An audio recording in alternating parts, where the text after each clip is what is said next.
Darkcast Network, the light shines brightest on our indie podcasts. As terrifying as the thought is, small children go missing all the time. But in most cases, they're quickly recovered. Kids can wander off, there can be miscommunications about where they're supposed to be. These issues are resolved and everyone goes on living their lives, just hugging their kids a little tighter. But sometimes, these cases that seem as though they'll come to a swift resolution don't. Such is the case of 4-year-old Cody Bigsby.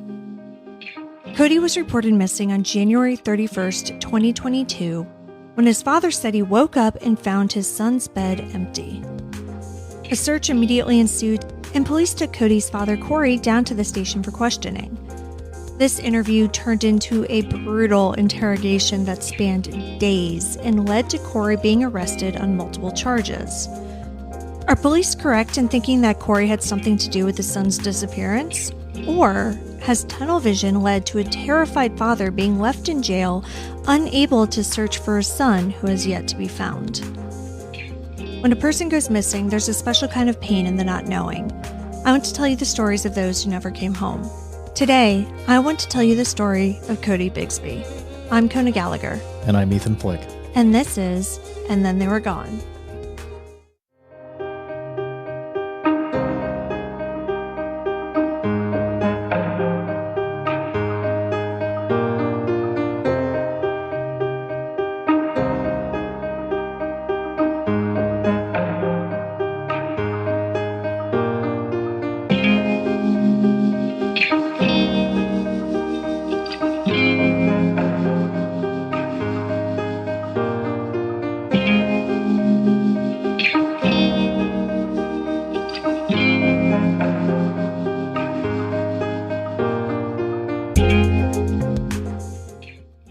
Welcome back, everyone. Welcome back.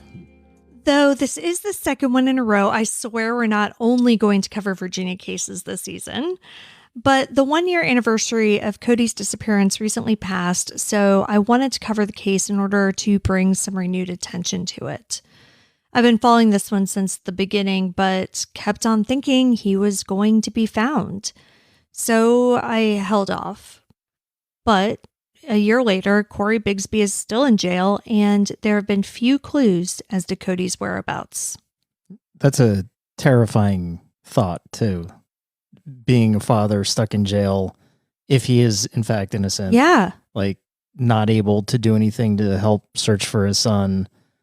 Like, that's absolutely terrifying. Yeah, we're going to talk a lot about what he was charged with, the whole investigation, obviously. And it's interesting because this case is, on the surface, very similar to other ones that we've covered. I'm thinking Oakley Carlson and Orrin and Orson West, particularly. But there are definitely some differences. So we're going to get into all of that. But before we get started, we have a few announcements to make. So the book is actually, as you're listening to this, now available. You can buy And Then They Were Gone, True Stories of Those Who Went Missing and Never Came Home on Amazon. Oh my God, that's amazing. Yes, it is a Kindle book, and it's free if you have a Kindle Unlimited subscription. If you are a Patreon member at any level, we will also give you a free copy. I'm just kind of still working on the logistics of that, but that'll happen here in the next couple of days. So if you'd like to actually physically buy a copy or use your Kindle Unlimited subscription, you can search for And Then They Were Gone, or just search for my name, which is very easy to search for because I am the only Kona Gallagher anywhere. So just look for that and you'll find it. But we'll also put the direct link into our show notes. So, that is there. Congratulations, babe. Thank you. I was so busy with my actual job today that I literally haven't posted about it. So, this is, the night we're recording this is actually the day the book officially came out. And I have told literally nobody because it's been such a hectic day with my actual day job. So anyway, you all, even though you're hearing this in the future, are kind of hearing it first. So yes, if you would like to get it, please do. And if you would like to leave a review, I would greatly appreciate it. Speaking of Patreon, we have some new folks who have joined us over there. So before we get started, we would like to give them a huge shout out. So thank you to Erin G, Heather B, Denise W, Alicia B, Pam A, Jordan S, Allison L, and Carrie C. Thank you so much, everyone. Thank you. Thank you. So now that that's all out of the way, let's get into the story of Cody Bigsby. Cody Bigsby was born on January 12th, 2018 to Cory Bigsby. Cody's mother's name has not been made public for reasons we'll discuss later. Cody has 7 siblings, including half-siblings. But at the time of his disappearance, he lived with his father, Cory, and his 3 brothers, a 5-year-old and 2-year-old twins, at the Buckrow Point townhomes in Hampton, Virginia. So Cody was 4, he had a brother who was 5, and then 2 little 2-year-old twins. That brothers. is a lot for one house. Yeah, exactly. And a single dad. So we'll get a little bit into the circumstances around their breakup, but I don't really have a lot of information on the family dynamics after they split. Meaning I know that Cory had custody of the kids and they all lived with him full time. But I don't know how much their mother was around or is around currently. But again, we're getting ahead of ourselves. From what I've been able to piece together, Cory was married to a woman who is not Cody's mother before. So he was married for quite some time to this other woman, and they had 4 children before divorcing. Cory was in the Army from 1997 to 2017 and worked as a cargo specialist, achieving the rank of sergeant. He completed 2 deployments to Afghanistan and 2 to Iraq before retiring on disability. It appears as though he was stationed at Fort Campbell, as he and his first wife owned a home in neighboring Oak Grove, Kentucky, back around 2006. I'm not sure when Cory and his first wife split, or actually even if they ever got officially divorced, because later she was referred to as his estranged wife. But in any case, he eventually entered a new relationship and had 4 more children, including Cody. Okay, so this guy has 8 kids? 8 kids, yeah. Whoa. Yeah, and I don't know the ages of the older 4 kids, because again, they're not germane to this case. So like, obviously people are trying to keep their privacy as much as possible. Yeah. But yeah, so 4 older kids and then the 4 who lived with Cory. On July 23rd, 2018, Cory was arrested for assault and battery on a family member. The complainant was his partner, and she was pregnant with Cody at the time. But the case was dropped in December of that year because she refused to continue to cooperate. Yeah, as is usually the case in an abusive relationship. Yeah, I mean, you see that a lot in domestic violence cases. And obviously we don't have any more details beyond that. So we have to kind of, these are all just assumptions. But yes, there was a charge that, the case was eventually dropped. Now, just a few months later, though, because that case was dropped in December, on February 9th of 2019, Cory was arrested again for the same offense. But that has weirdly never been reported in any of the news stories. So all of the news stories that I was able to find, a lot of them do mention this 2018 incident and said from the arrest record that it was between Cory and Cody's mother. She was pregnant with Cody at the time. She said that during an argument, he threatened to kill her. She grabbed a knife in order to defend herself, and he punched and bit her.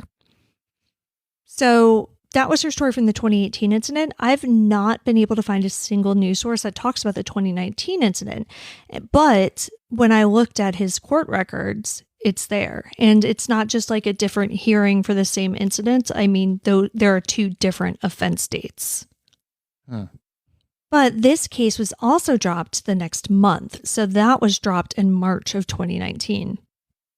The couple must have stayed together, though, because they had those twins. And so those twins would have been born around 2019 or early 2020. So after the twins were born, they soon split. And as I mentioned, Cory retained custody of those 4 children while their mother moved to Washington, D.C., which is what D.C. to Hampton is probably like 4 or 5 hours, right? Yeah, I guess it'd probably be about that. Yeah, like it's a solid drive regardless, but not, across the country or anything like that. Now, even though Cory did have these 2 assault charges, he wasn't convicted in either one, so he didn't have a criminal record at all.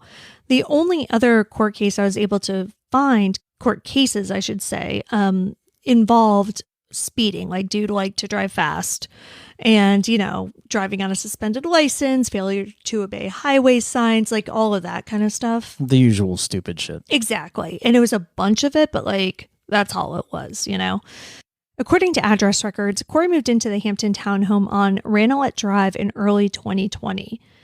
And after that, things remained pretty quiet. So it seems as though, early 2020, my guess is that's when he and Cody's mom split because, it seems like the twins were born, they moved, maybe this was his kind of post-divorce home or post split, because we're not sure that they were ever actually married. Yeah, exactly. Because in Virginia, marriages are not public record until either 20 or 25 years. So I don't know. So nobody knows that we're married? Yeah, that's true. I've told you that when I did our background checks, we are possible associates with each other, but we don't show up as married. Interesting. Between 2020 and January 31st, 2022, the Bigsby's lives were pretty uneventful. There were no arrests and no reports of any disturbances or anything of that nature that I could find, or that's been reported on. The development where the family lived, Buckrow Point, looks pretty nice from the photos online. So they're older 1, 2, and 3 bedroom townhome style apartments. So they're the kind that's really ugly on the outside, but nice and updated and well maintained on the inside. So I looked at their website, I looked at the floor plans and everything, and they're nice places. They have this amazing clubhouse, a really good clubhouse that has a kids play area, an office, and a fitness center. And so, yeah, it just seems like a really perfectly nice place for a father and his kids to go after a split while they're trying to figure out their next move. What I don't understand is why they were living there when Cody went missing on January 31st, 2022. According to property records, Cory Bigsby purchased a home about 6 miles away. Now, this home was larger, just under 1,600 square feet, about 500 square feet more than the largest model at Buckrow Point. It also has 4 bedrooms, 2 baths, a big backyard, and it's close to the water. It seems just generally an upgrade. Yeah, sounds like a great place to have kids. Exactly, right? I mean, you have 4 kids, it's a 4-bedroom place, perfect. Cory went under contract on the home on November 30th of 2021. He was in escrow for just under 45 days and closed on the home on January 12th, 2022, just over 2 weeks prior to Cody's reported disappearance. So to be clear, this means that Cory was the official owner of this new home beginning on January 12th. So why were they still in this rental weeks later? I mean, maybe their lease wasn't up? Yeah, but that's no reason. You have to pay either way, but that's no reason not to move into the new place. Maybe there was some work that needed to be done on the house before they moved in. I mean, well, okay, yes, except kind of a trivial point, right? Maybe, but maybe not, because I mean, just as we saw in Orrin and Orson Welles' case, their parents had also just bought a home around the time of their disappearance, and there's a question of where Orrin and Orson were living, where they had been, where the other kids were. And so, yeah, it could be completely irrelevant, but it might not be. And the only reason I bring it up is because, yes, that was my first thought as well, that maybe he was doing work on the house and so they didn't move in. And if you look at the photos online, they're aerial photos. If you look at the tax records, it's a brick house. And at some point, Between January of 2022 and April of 2022, the house was painted, like the sidewalk was redone. It was just kind of spruced up on the outside. Of course, I have no idea what was done on the inside, but what I will say is that from what I was able to find, it does seem as though Cory got a VA loan, and you generally don't get a VA loan if the house is not habitable. Like, you can't get a VA loan for like some fixer-upper if you're going to use it as your primary residence. It has to be kind of ready to go and ready to move into. I don't want to get like too into the real estate aspect of this, but given the fact that he seemingly used a VA loan, like, it doesn't seem that was like fixing it up was the reason they weren't moving in. So I don't know if there was a reason that's important, but I do find it interesting. I mean, he's a single father. He has a job, right? No. So he is medically retired from the Army as of 2017, and there are no job records for him after that. All right. Well, I was going to say maybe he was busy, but I mean, busy with the kids, obviously. Well, yeah, busy with the kids, obviously. But I mean, listen, we've got 3 kids, and we lived in a tiny place, and we moved into the larger place the second we closed on it. Like, we did not wait a day. We were here the day of closing because we needed to get out of that space with the kids. Fond memories of that day. But anyway, let's fast forward to Monday, January 31st. Cory says that he checked in on Cody around 2 a.m. and the little boy was asleep in his bed. When Cory woke up in the morning, like around 8:30ish, he said that Cody was gone. He searched for his son, but when he couldn't locate him, he called 911 at approximately 9:06 a.m. Thankfully, police responded quickly and began a search. When the boy wasn't located, they called in reinforcements. Both the FBI and the Virginia Department of Emergency Management assisted in a grid search of the area. Hampton Fire also assisted, and helicopters and drones were deployed like that morning/afternoon. That is a robust response. It really, really was. I mean, they took this very seriously from the beginning.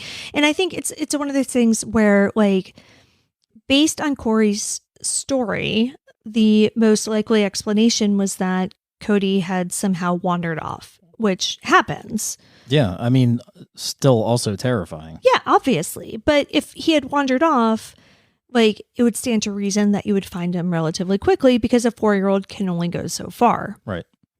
And so when they didn't, that's when they're like, okay, let's bring everybody in.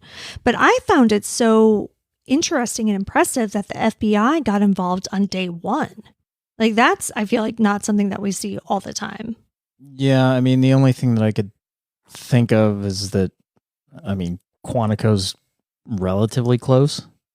I was on the Web Sleuths forum, and somebody did kind of bring that up. They're like, yeah, Virginia typically has a pretty good relationship with the FBI because they're like right here. That's true. So that you do see them more in Virginia cases than you do in others. I mean, that's kind of Quantico to Hampton, that's probably like 2 hours. Yeah. So, I mean, it's kind of anecdotal, but like, maybe. Cody was reported to have been wearing all black with Spider-Man flip-flops. Okay, hang on. His description had shoes in it, but he was in bed. Yes. The last time he was seen. Yeah.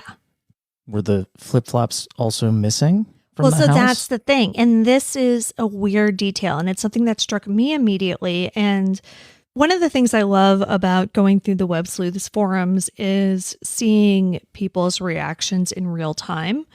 And that struck a lot of people. Like, why would you include that in the description of what he was wearing if the last time he was seen, he was asleep?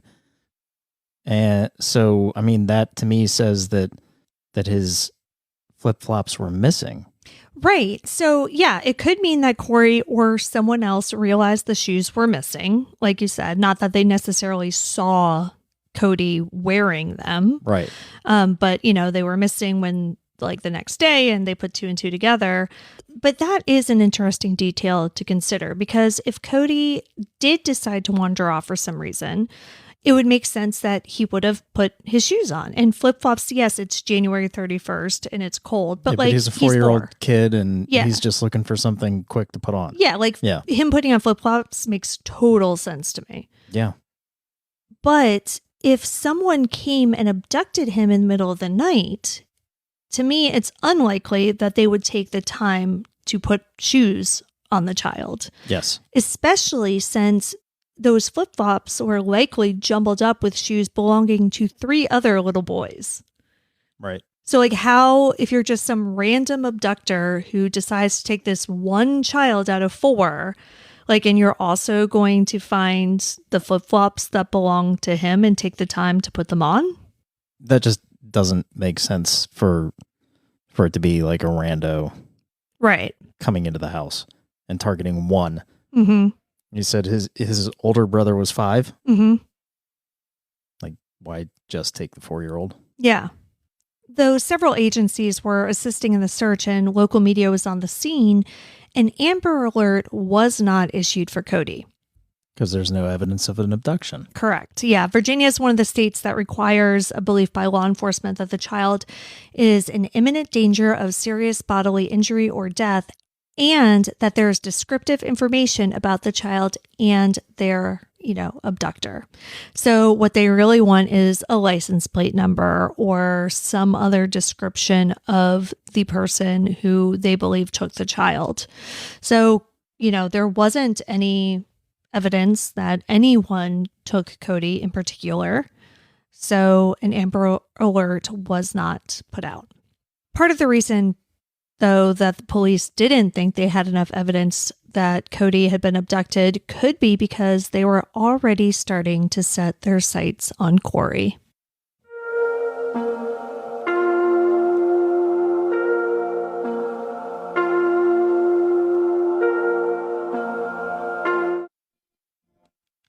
At 4 p.m. on January 31st, Hampton Police Chief Mark Talbot gave a press conference urging the public to keep an eye out for Cody and to look through any camera footage that they may have if they live nearby. So, they wanted anybody who had a doorbell camera, any other sort of security system in the area to go through their footage and see if they saw anything. Chief Talbot also told reporters that there were concerns that Cody may not have gone missing when his father said he had. And I find that really interesting because this is the afternoon that Cody went missing. Like, this is the same day. Right. Yeah. What evidence would they have to lead them to believe that Cory was lying? Well, I mean, obviously he doesn't specifically say, but when reporter Brett Hall asked if there was reason to believe that Cody was in danger, Chief Talbot responded, quote, "They really want to find him," end quote.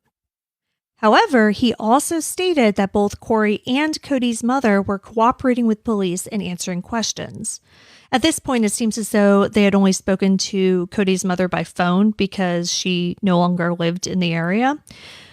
Reporters also asked if there were signs of foul play at the home, but Chief Talbot said he could not comment on that. By 11 p.m. that night, WAVY.com reported that their reporters on the scene saw forensic units searching dumpsters around the apartment complex where the Bigsbys lived.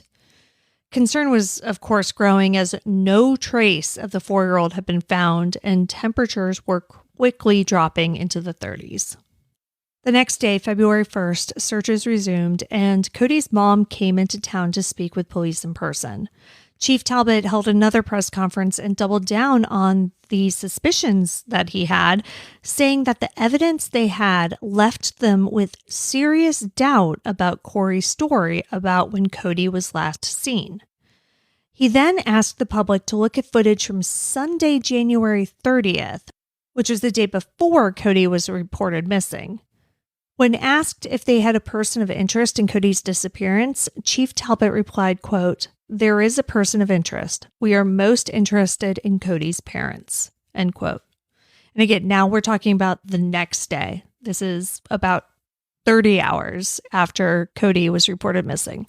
Yeah, that's really fast to jump to targeting one person or the parents in general.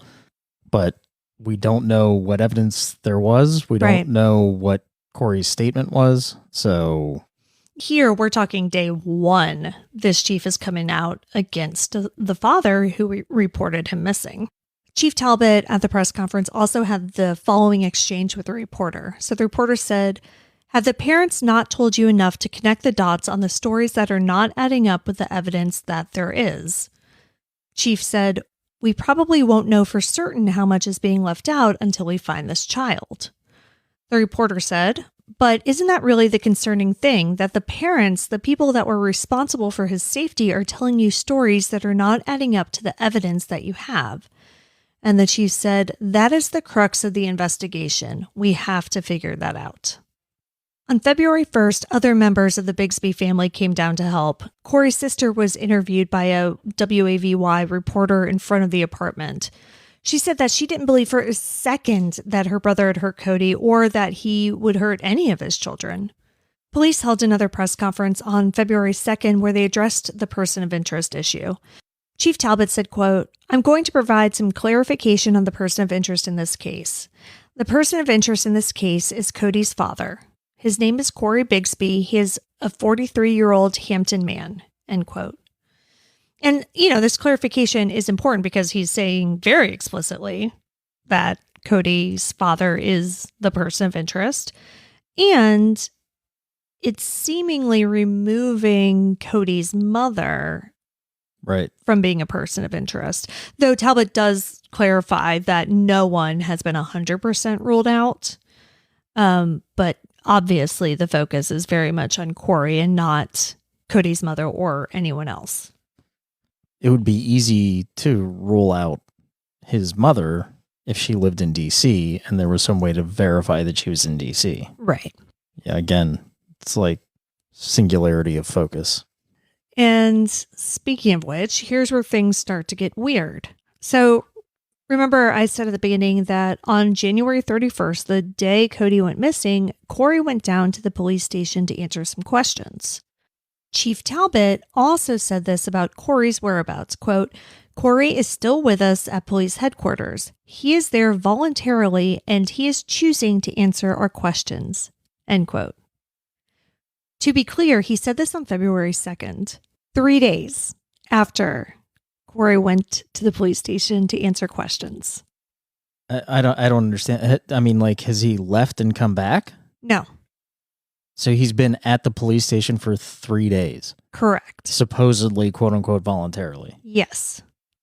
Okay. Choosing to answer our questions. Okay. For 3 days. So who's watching the other kids?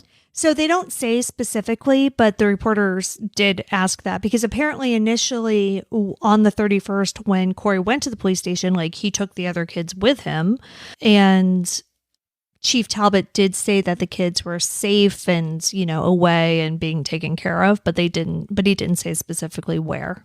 I mean, like, are they just like having a sleepover in the police roll call room? Like, what's going on? I don't think so. I mean, it does seem as though Cory has like a lot of family. So my guess is they were put with relatives. And what I will say is that like Cory's family does kind of factor into this a bit more as we go on. And they're never like, hey, and also what did you do with the other 3 kids? So I'm assuming that one of them has the children. So on February 3rd, police were expanding their pleas for witnesses. Instead of just asking if anyone had seen Cody on Sunday, January 30th, they started asking if anyone had seen Cody since Christmas. Okay, so now the police are assuming, or maybe not assuming, that's probably not the right word, but they're thinking Cory's story is complete BS, and they're expanding the time frame because of the last time he was seen by somebody other than his father. Correct. Yeah. So it wasn't clear whether people had, other witnesses other than his father had seen Cody on Christmas, or if there were photos of Cody on Christmas, with other people in them. It was something along those lines, though. So they were pretty positive that Cody was, alive and well and accounted for on Christmas. What they couldn't find was any solid evidence of him after that. And again, that could mean nothing. That, like, he was 4, it was wintertime. Like, I don't think he was in preschool. Like, he wasn't going outside and playing. I mean, even if he was in preschool between Christmas and New Year's right, Eve, a lot of they'd that's be closed break. anyway. Yeah, exactly, right? So, like, the fact that nobody could definitively provide proof that they had seen him after Christmas doesn't necessarily mean that anything nefarious had happened, in that month period, basically. It could, but it's certainly not definitive. What I am wondering, though, is if at any point, probably on that first day, if police talked to the 5-year-old, the older brother. And I'm wondering if the reason why this all kind of got going so quickly and so forcefully is because the 5-year-old said something, something to the effect of, like, we haven't seen Cody in a long time, or Cody hasn't been here, or, something that made them believe that Cody hadn't gone missing that morning or the night before. Interesting theory. Yeah. And the main reason why I think that is because in the Oakley Carlson case, that got blown up because of her older sibling, who was a little bit older. She was like 7, I think. But she's the one, who said, like, Oakley is no more, right. All of that kind of stuff. And that's what led people to realize that Oakley was missing. So I'm wondering if we have perhaps something similar in this situation. Anyway, I mean, this whole thing with them expanding, the timeline to Christmas doesn't look good for Cory Bigsby. But what also doesn't look good is that Hampton police allegedly also did not let him see his lawyer. Oh, violating his rights, huh? Yeah, attorney Jeffrey Ambrose was retained to represent Cory Bigsby by Cory's family. On February 3rd, now keep in mind, Cory has been there at the police department since January 31st. Ambrose went to the Hampton Police Division to speak with his client, but was not permitted to see him. Why? Because officers told him that Cory was still there voluntarily and had not requested an attorney. Ambrose told reporter Sarah Hammond, quote, "I'm concerned that because he has been there for so long and is not being told about the presence of counsel, that his presence may not be voluntary. We are simply not being given access to him so that we can confirm that." So again, like, he wants to get in and confirm that Cory has not asked for a lawyer. And so he asked detectives to notify Cory that he was there, but they refused to do so, which is shady and shitty, but legal. So again, if what detectives are saying is true and Cory either did not ask for a lawyer or say specifically that he did not want a lawyer, if a lawyer shows up, they don't have to let the lawyer in. Guilty or innocent, I have a hard time imagining anyone being questioned at a police station for 3 days without leaving. Yeah. And it being voluntary. Yeah. And not ever at any point saying, maybe I should talk to a lawyer. Yeah. Like, that kind of strains credulity to me. Yeah. But that is what Hampton police was asserting. Now, that same day, February 3rd, Cory Bigsby was arrested. But like we often see in these cases, it wasn't for anything directly related to Cody's disappearance. Was he arrested from the police station? Yeah. So what it sounds like, honestly, is that I don't know if he actually got around to filing it or if he just threatened to file it. But my guess would be that Ambrose either filed or threatened to file a writ of habeas corpus and was like, provide my client or charge him. And so they're like, okay, yeah, no, we'll just charge him. Right. So they charged him.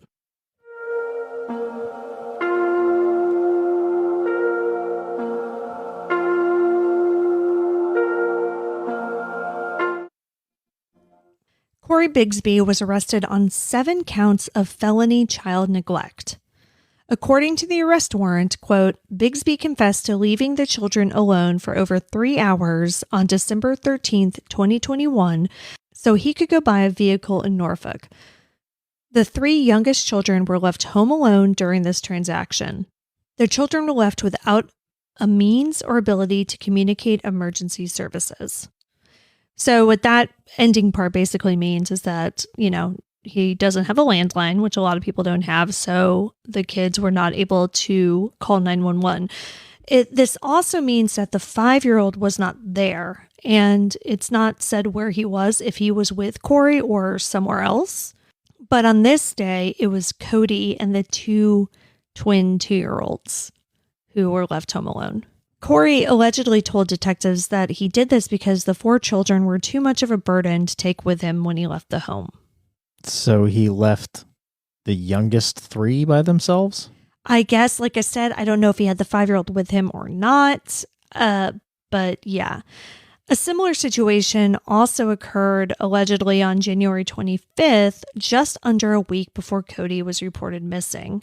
So I don't know the details of why he left them, but apparently that day he left all 4 of the children alone at home. So that's why there are 7 counts of child neglect. So it was 3 counts because he left the 3 kids the first time, all 4 kids the second time.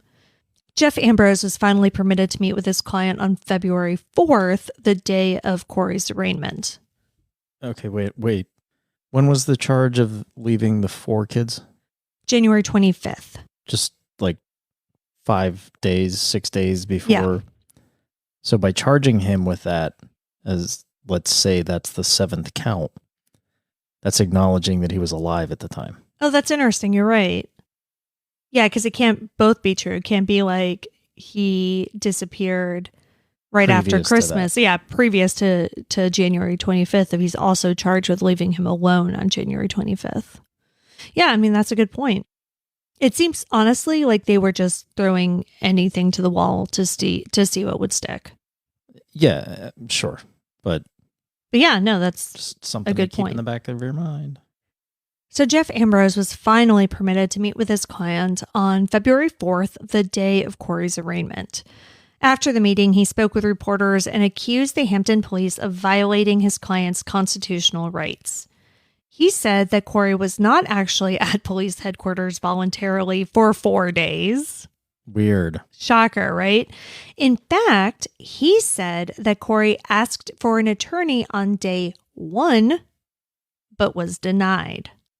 Chief Talbot denied these accusations at a press conference, stating that Cory was a capable man who had every opportunity to ask for an attorney. He did not make such a request. If he did make that request, we would have honored it. End quote. Prove it. Yeah, well, we're getting there.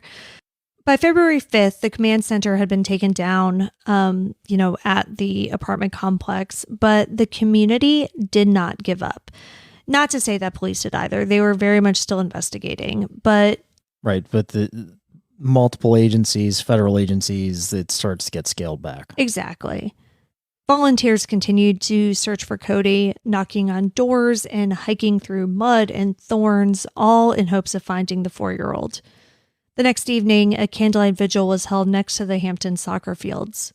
The city of Hampton had kind of adopted Cody, and they were fighting for him. And police also continued to search for evidence.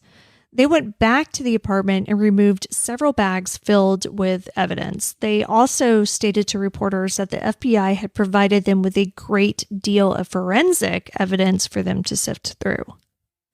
Of course, we don't have, any more specifics. Right.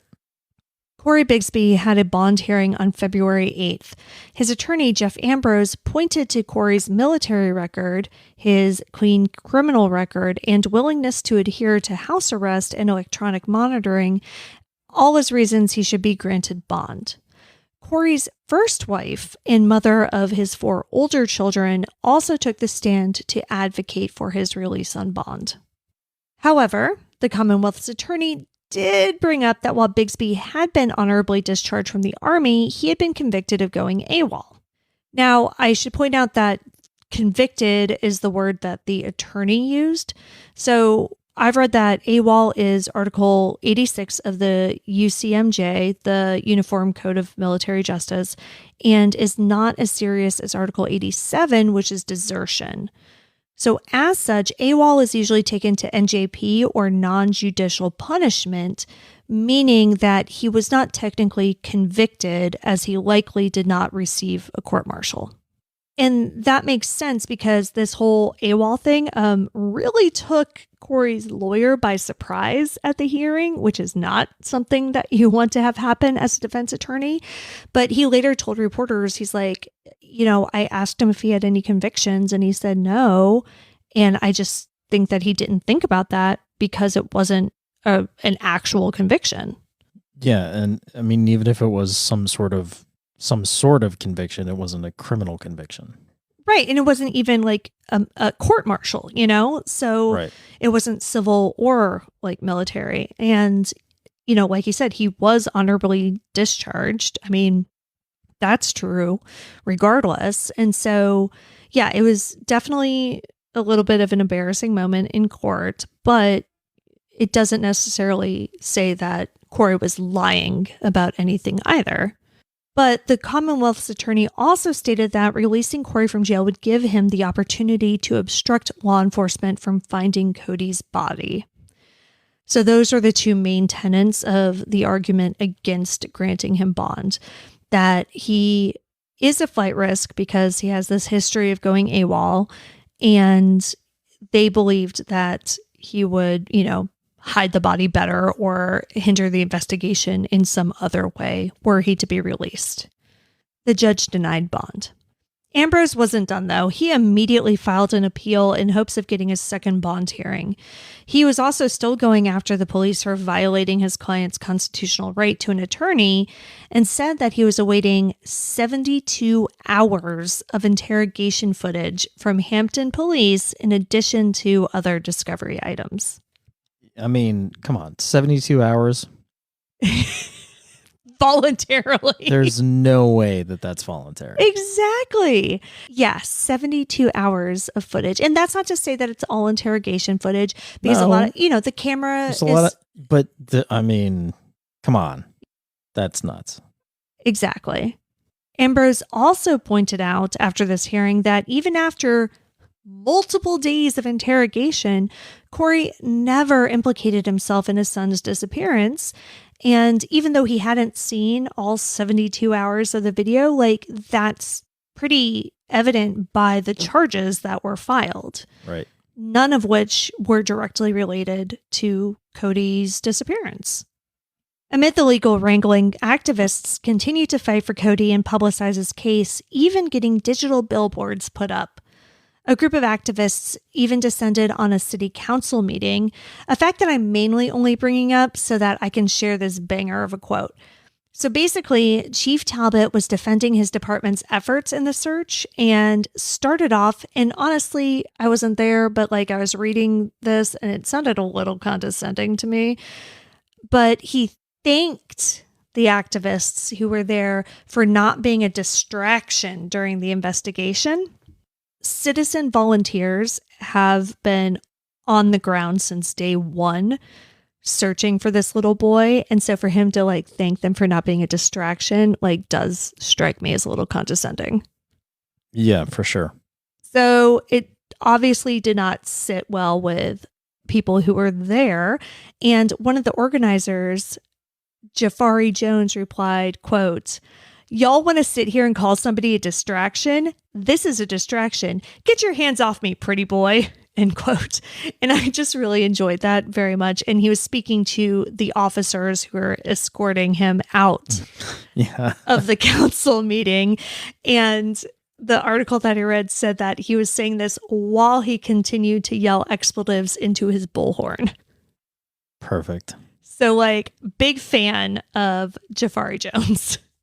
But I do have to say that compared to the vast majority of cases we've covered, Hampton PD did a much better job searching for Cody than what we usually see.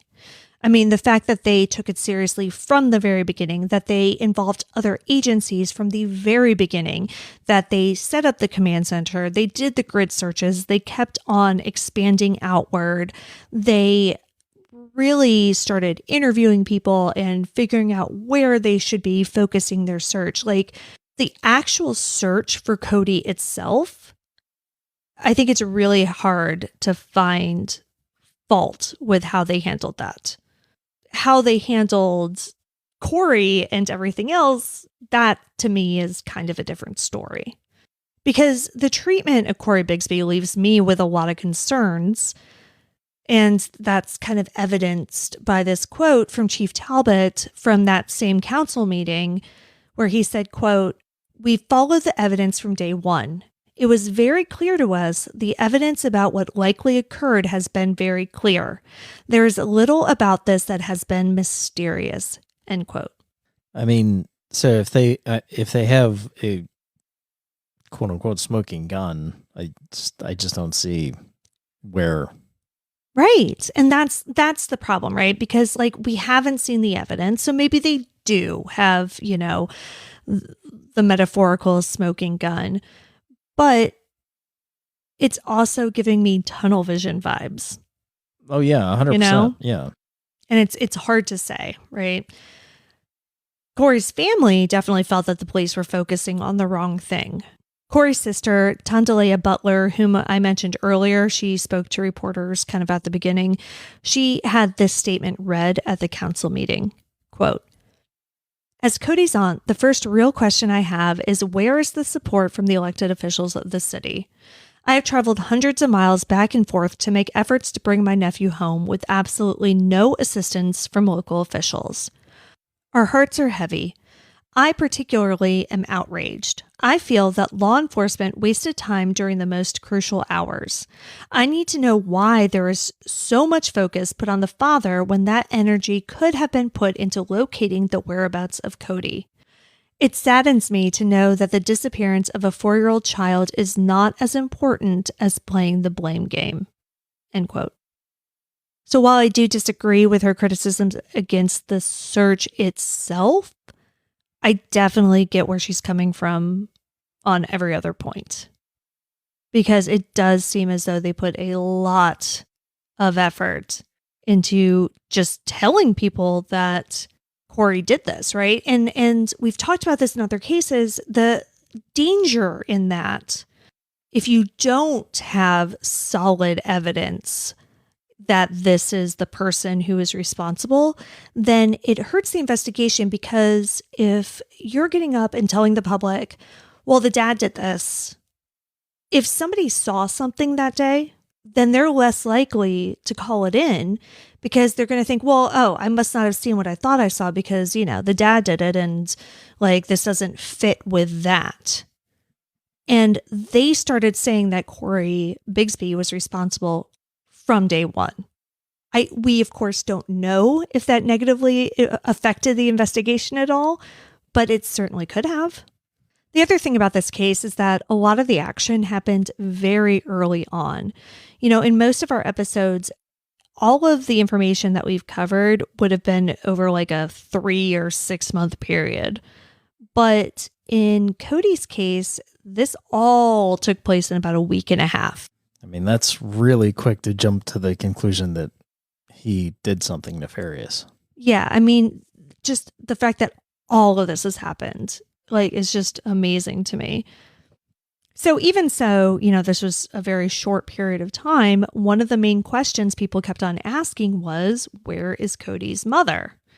We knew that she had spoken to police and had been basically cleared, but she hadn't made any public statements nor come to any of the searches or vigils, at least as far as anyone was aware. On February 10th, 11 days after her son was reported missing, she released a statement. It read, quote, "At this present time, I do not wish to take part in any telephone, television, or social media interviews. My reluctance is based on the upcoming trial, and the questions asked are questions that will be addressed in court. In addition, I have been advised by legal counsel not to address the public. However, I would like to speak to the support of the community. I sincerely appreciate all the volunteers, rescue workers, police, FBI, news reporters, the community at large, family, friends, and everyone who is showing love and support for Cody. It truly warms my heart. I'm praying for the safe return of my baby boy, Cody. I hope the public and the community understand and respect my position during this tragic time. End quote. That's heavy. Yeah, I mean, it's tough because you get it, because she must have been bombarded by media and, just random people asking her questions and wanting statements and wanting information. If she truly wasn't around and hadn't been around and had nothing she could offer the investigation, I get why she would just want to kind of not be thrust into the limelight and not talk about things that she would possibly have to talk about in a future trial, right? Because, I mean, we talk about the assault charge, which I'm sure will probably come up in the trial. There could still be some residual fear.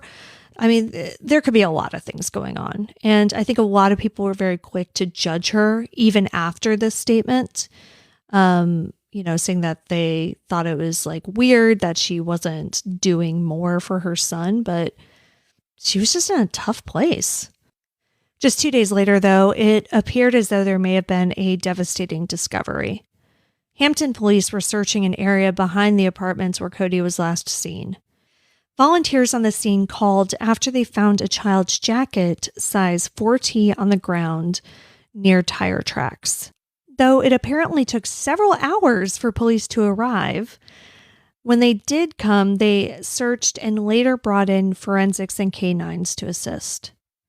Now, I've read, and this part is not confirmed, because this was definitely an area that was very near the apartment and it was searched, but it was near water. And so one of the theories is that when Cody went missing, it was high tide. When the jacket was found, it was low tide. And so they think that the jacket was actually in the water and it kind of washed up when it was found. But again, that part's unconfirmed. Not sure. So are they thinking that he might have gotten caught in the high tide? Maybe, or maybe he was disposed of in the water, or his belongings were, or something of that nature. But again, the jacket could just be random and not related to him at all. Around the same time, 2 separate sets of bones were also discovered by searchers. Human or... Thankfully not. Okay. Yeah, neither turned out to be human, but it was scary, because again, like I said, I've been following this since the beginning, especially all these early searches. And I remember when the jacket was found, and I remember when bones were found. And it's like every time something like this happened, there was this sense of okay, this is it. And, it wasn't. So yeah, we know the bones, not human, not related, but the jacket, on the other hand, does remain undetermined. Then on Valentine's Day, there was another bombshell. So if you'll recall, Chief Talbot made that extremely confident statement about how Cory was like a grown man and he knew that he could ask for an attorney. And if he had, they would have given him one. So, and Talbot got really testy because there were people who kept on questioning him about this at different press release or at different press conferences and things. And he would get very snippy with them about it. He had an attitude we would never, how dare you? Yeah. So on Valentine's Day, he had to come out and say that was not the case, that he maybe had asked for a lawyer, which of course, given the fact that he was there for 4 days is not surprising. So in this press conference on Valentine's Day, Chief Talbot said that police, quote, mishandled Cory's right to legal counsel. Okay, that's interesting. So now he's saying that they mishandled it. Mm-hmm. He said that, quote, there was a heated back and forth, end quote, and that Cory twice, quote, indicated that he wanted to have legal counsel with him, end quote. His request, however, was ignored, Mm-hmm. and investigators questioned him for another 2.5 days without a lawyer. And then had the fucking audacity when the lawyer showed up to say, no, sorry, you can't come in. He never asked for you. Because a lawyer is like a vampire, you have to invite them in. Yeah. Right. I honestly believe that Chief Talbot did not think that the detectives were this fucking stupid. Clearly, he was wrong. So I don't think that Talbot was out there deliberately lying to everybody when he made those statements. I just think that he was really naive, and that the detectives and every officer who was involved in those interrogations 100% lied their asses off about a lot of things. So these officers really had no plausible deniability, like the ones who are actually there. I told you that after his bond was denied, Cory's lawyer requested a second bond hearing, and that was granted and scheduled for February 25th, but it was continued in order to give Ambrose time to review the video of the interrogation. So all of this is coming out. Chief Talbot's making this statement because they spent the previous weekend, the police, going through the 72 hours of video themselves. Right. And that's when he realized, oh shit, he did actually ask for counsel. Yeah. But at this point, Cory's lawyer still hasn't seen any of it. So all of these statements are still just coming from the police. So he got the continuance for the second bond hearing. But as it turns out, unfortunately for the defense, though, it seems as though the statements Cory made on which the neglect charges are based occurred prior to him requesting an attorney. Oh my God. If that's true, and that's kind of, what the prosecution has been asserting, and there was a hearing for all of this, right? And so those statements are still admissible because they occurred prior to him asking for a lawyer. In a later hearing, everything else was thrown out, but the charges stood, despite the fact that his lawyer basically described it as torture. But, apparently he made these statements early on so it didn't matter. Yeah, so the hearing where they actually decided this happened on April 5th. And bond was also denied once again. Everything after the, statements he made that the charges were based on was thrown out, and bond was denied. A week after this hearing, the rumor mill went into overdrive when Cory's lawyer, Jeff Ambrose, stepped down, saying, quote, "An ethical conflict has arisen that precludes further representation," end quote. So what does that mean? That was what everybody was asking. So people immediately took that to mean that Cory confessed or said something very incriminating, and Ambrose had to step down because you can't knowingly put up a case that's a lie, right? If you know that this person committed the crime, you can't then go to court and say that he didn't. Right. So that is the first thing that people jump to. But Ambrose quickly shot that down, saying, quote, "My withdrawal has nothing to do with any kind of confession by my client, contrary to rumor.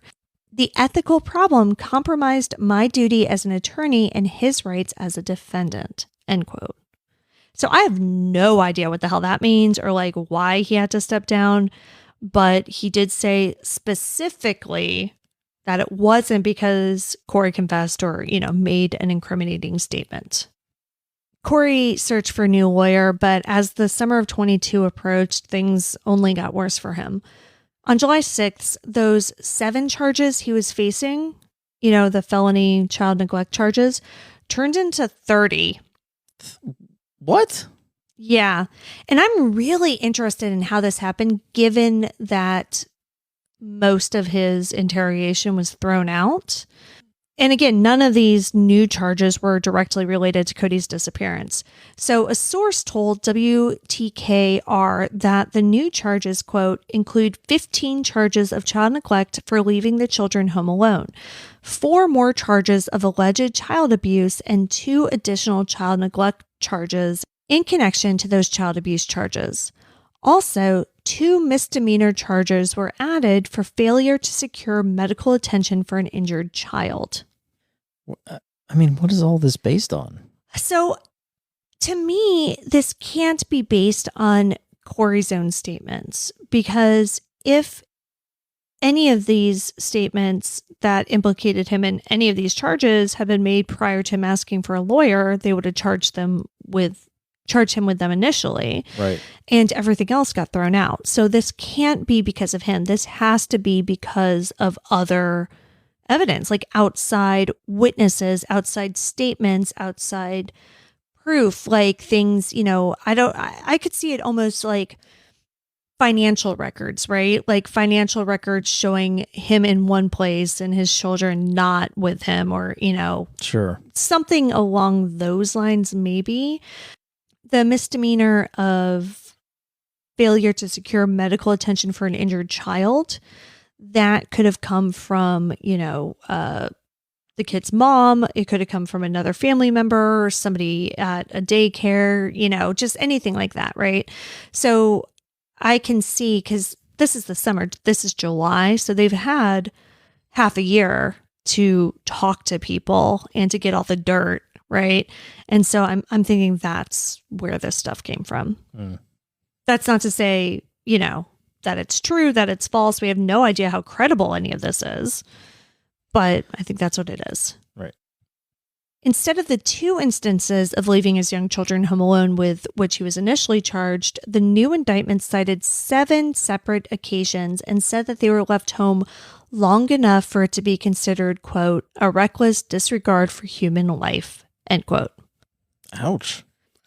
In my day, we called that the 80s, but yes, I'm not trying to make light of it. I just remember all the times that I was left home alone when I was 4. Yeah, I mean, same. But yes, don't do that.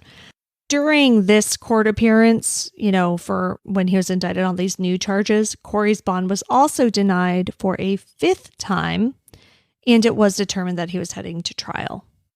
So yes, all of this looks really bad, and I honestly can't think of a plausible explanation for Cody going missing that doesn't involve his father in some way. But I'm also really concerned about prosecutorial overreach in this case. Once again, none of these charges have anything to do with Cody's disappearance, at least, not directly. But if convicted, Cory could face up to 162 years in prison. And this is just for the existing charges? Yes, this has nothing to do with Cody's disappearance.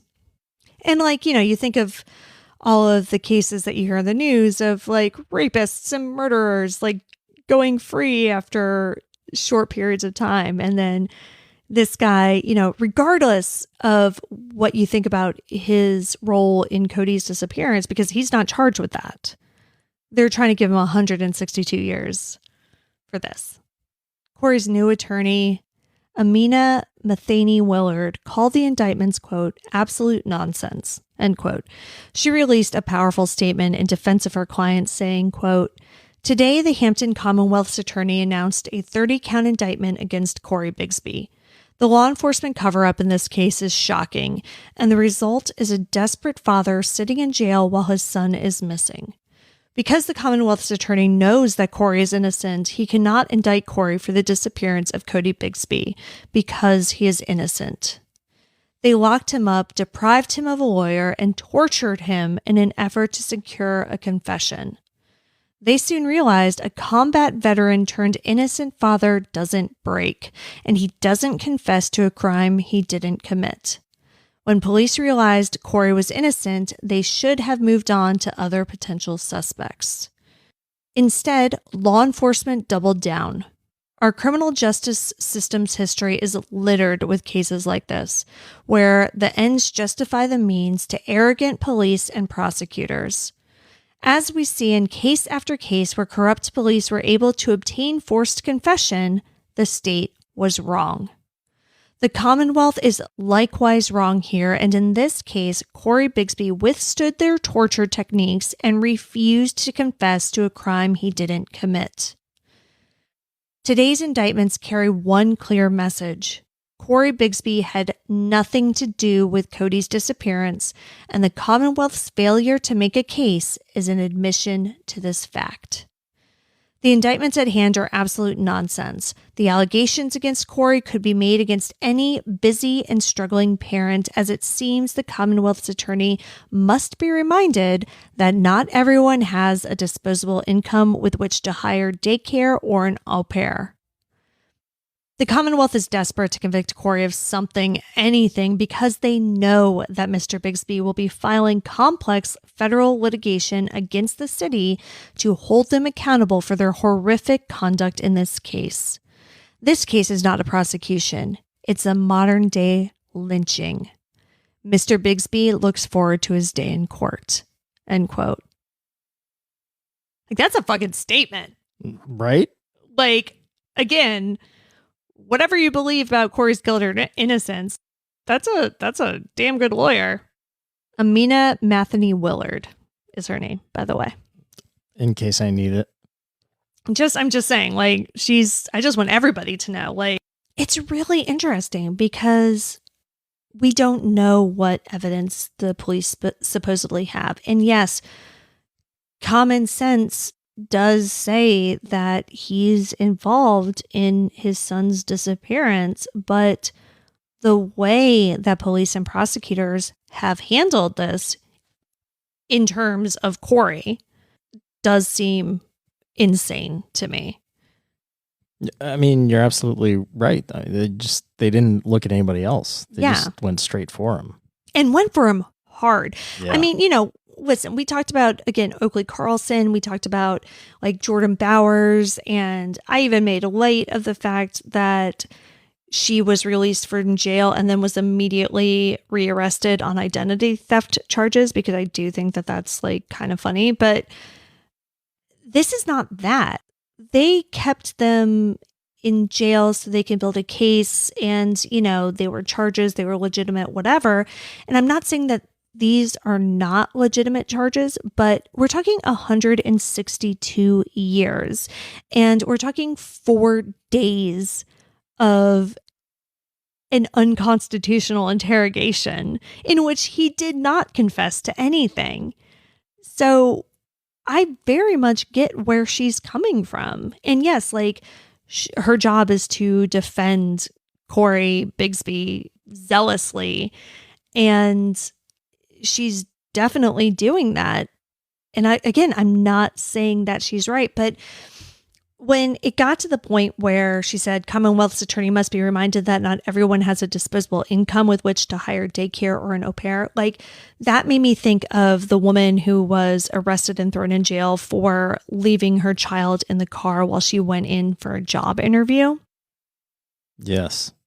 Right? And it's like these people who are struggling, who can't afford childcare, are just doing what they have to do to survive. And yeah, in a perfect world, that's not what they would choose. And it's not what they should choose, but it's what life necessitated for them. And again, this is not me coming here defending Cory Bigsby, because I don't believe that he's necessarily innocent, but I don't believe that he's necessarily guilty either. Like, I don't have a good sense of his guilt or innocence like I do in some of the other cases. Well, yeah, it's hard to make a judgment on something like this when the information that's being released is so limited. Yeah.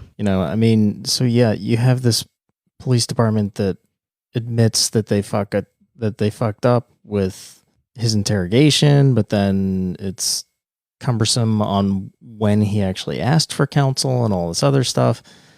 But I mean, they're really tight-lipped about all this. So we have no idea what he said during the interrogation.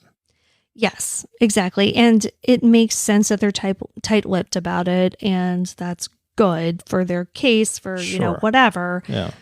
But yeah, it is hard, right? Like, it's a difficult situation. So shortly after this indictment, Cory's family spoke out and said that Cory wasn't the villain he was being made out to be by the police and the media, and compared the Hampton Police Department's treatment of him to kidnapping, which 4 days, like, I have a hard time arguing with that characterization. Yeah. They also announced a $25,000 reward for information leading to Cody's whereabouts. Meanwhile, the Hampton community continued to rally around Cody and search for the little boy. Khalil Cribbs, president of United We Stand of Hampton, told reporters, quote, "We're going to continue on searching until the community finds answers, until we find answers, until we know what's going on with this child," end quote. Cory Bigsby's trial was slated to start on November 7th, 2022. However, it was continued so Cory could receive a mental evaluation. That evaluation determined that Bigsby was competent to stand trial. However, a second evaluation was ordered. Bigsby is due back in court for a pretrial hearing on March 31st, 2023, and another bond appeal on April 5th, 2023. Cody Bigsby has yet to be found.